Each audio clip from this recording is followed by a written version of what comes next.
A Eurofighter scrambles against a small drone over NATO airspace. The missile that matters here may not be Meteor or AMRAAM. It may be a guided 70mm rocket. I'm Nate Mercer. This is War Brief Tech. Here's the short version. NATO air forces are trying to fix a bad cost exchange problem, using scarce, high-end air-to-air missiles against cheap, slow drones. The answer now being explored is APKWS II, a precision-guided rocket kit made by BAE Systems. It is not glamorous. That is probably the point. On August 21, the U.S. State Department approved a possible $364 million foreign military sale to Italy. The package includes 5,031 WGU-59B/B air-to-air APKWS II guidance sections, LAU-131AA launchers, Mark 152 warheads, Mark 66 rocket motors, proximity fuses, training, and support. Important distinction: possible sale. This is approval for a deal, not confirmation that Italy has signed a contract, chosen its final aircraft, or fielded the system. Reporting points to the Italian Air Force's Eurofighter Typhoon, called the F-2000 in Italian service, as the likely platform. But that part remains reported, not confirmed. That's the headline. Here's what actually matters. APKWS is not a new missile built from scratch. It is a guidance section that turns a standard 2.75-inch or 70mm Hydra-family rocket into a precision weapon. Think of it as taking a basic rocket and giving it eyes, small control surfaces, and a steering wheel. The WGU-59B/B guidance section sits between the Mk-66 rocket motor and the warhead.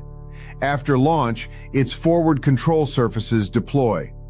Built into those surfaces are distributed semi-active laser seeker optics. The rocket detects laser energy reflected off the target, then guides itself onto that laser spot. That approach matters because it uses an existing rocket ecosystem: familiar motors, warheads, launcher pods, maintenance pipelines, and production lines. You do not need to invent a new air-to-air missile just to shoot down a low-end drone. You adapt something mature, then build the targeting and employment process around it. BAE says APKWS has been in full-rate production for more than 12 years, with over 100,000 units delivered and capacity for at least 25,000 per year. That does not mean every round is configured for air-to-air work, but it does mean this is not a science project waiting on a miracle production ramp. So how does an air-to-air drone intercept actually work? First, the drone has to be found and tracked.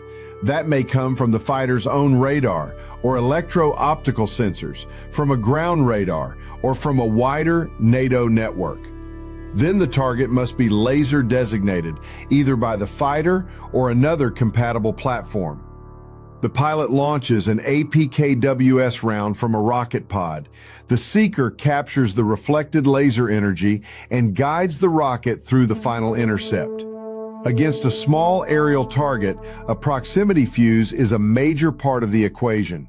Instead of requiring a clean direct hit on a compact moving drone, the warhead can detonate close enough to do the job. Simple in principle, not simple in practice. The Royal Air Force is the strongest operational precedent. The RAF has integrated APKWS onto Typhoon FGR-4s for counter-drone use after a rapid testing and certification effort. That is the proof point Italy and other NATO air forces will notice. A frontline fast jet can add multiple guided 70mm shots without waiting for a decade-long missile program.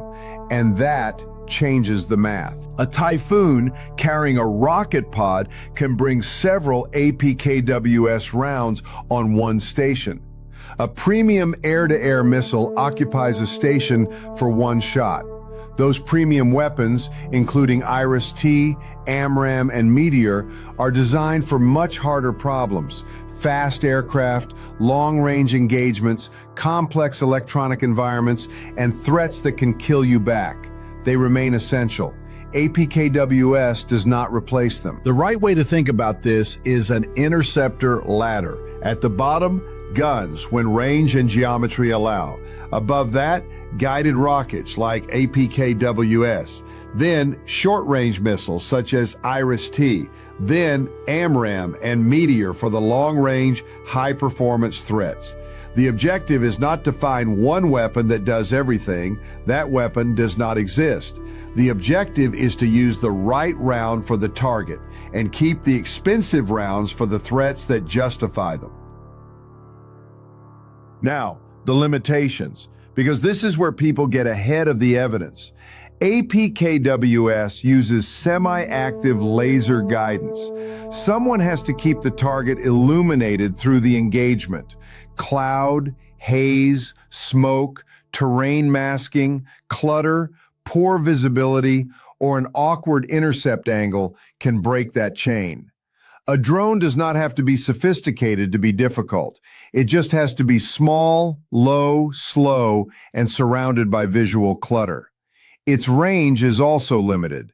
Publicly cited fixed-wing engagement ranges are roughly 2 to 11 kilometers with current motors.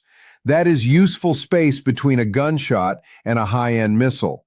It is nowhere near the reach of a beyond visual range interceptor. The 70-millimeter warhead is also not a substitute for the speed, range, seeker independence, or destructive margin of a larger missile. Public evidence supports counter-UAS demonstrations, claims that this is a universal answer to cruise missiles, swarms, or advanced threats need to stay in the prove it column. But if you strip away the noise, this is about scale, timing, and systems. Modern air defense is becoming an endurance contest. A defender cannot simply score one interception and call it success. The real question is whether it still has enough interceptors after the 10th inbound target, the 50th, or the 100th. That means sensors, command networks, electronic warfare, guns, guided rockets, short-range missiles, and long-range missiles all have to work together. The attacker wants to drain a sophisticated air force with targets that cost a fraction of the response. APKWS is one way of refusing that trade. So the bottom line, Italy's approved possible sale is real. RAF Typhoon employment is the operational precedent. An Italian F-2000 integration remains likely, but unconfirmed. And APKWS will not win the air war by itself. What it can do is change the arithmetic for one of the most common threats in the sky. The low-cost drone trying to make a high-end defense spend itself into exhaustion. If you want the next breakdown on NATO's drone defense gap, subscribe and stay with War Brief. No spin, no noise, just intel.